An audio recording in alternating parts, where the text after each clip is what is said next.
The Dog Who Stayed. In a small town near a line of green hills lived a quiet carpenter named Tomas.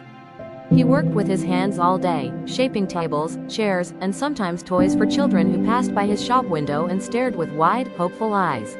One rainy afternoon, Tomas found a skinny brown dog sitting under the steps of his shop.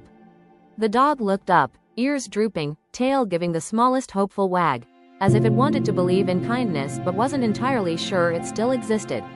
"Well," Tomas said, kneeling down, "you look like you need a friend, and I suppose I do too."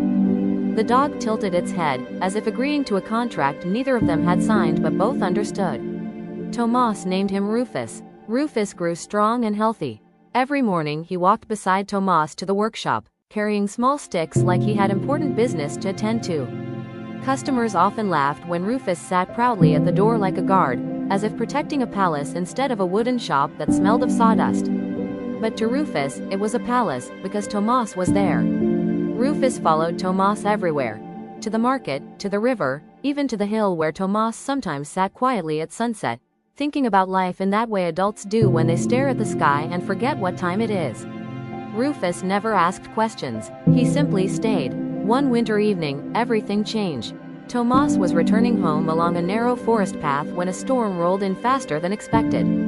The wind howled through the trees, and the rain turned the ground into slippery mud. As Tomas crossed a small wooden bridge, one of the planks snapped beneath his foot. He fell, hitting his leg hard against the edge. Pain shot through him, and he couldn't stand. "Rufus," he whispered, his voice trembling. Rufus was already there, circling, whining softly. He nudged Tomas' face, then his shoulder, as if trying to push the pain away by sheer determination. The storm grew louder. Night was coming. Tomas knew they were far from town. No one would pass this way until morning. But Rufus had made a decision. He ran. Rufus raced through the wind and rain, slipping, scrambling, running harder than he ever had before. He reached the town soaked and exhausted, barking at every door, pulling at sleeves, refusing to leave. At first, people didn't understand. But Rufus kept running a few steps, then looking back, barking again, his eyes pleading in a language older than words. Finally, Tomas' neighbor, an old woman named Mira, understood. "He's asking us to follow," she said. So they did. Lanterns flickered through the forest as a small group followed Rufus, who never slowed, never stopped, never doubted they would come. They found Tomas cold, injured, but alive.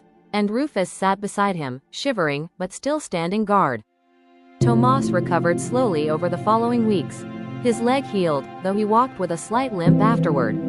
Rufus never left his side, not even when Tomas insisted he go play in the yard.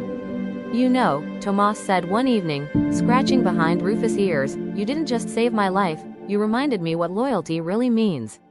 Rufus wagged his tail, as if to say, "Of course. That's what friends do."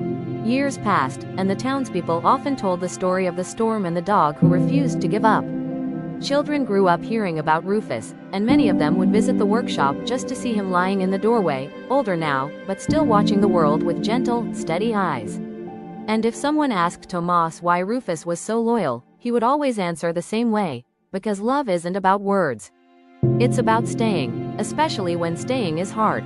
Life lesson: real love shows itself through loyalty, courage, and quiet actions.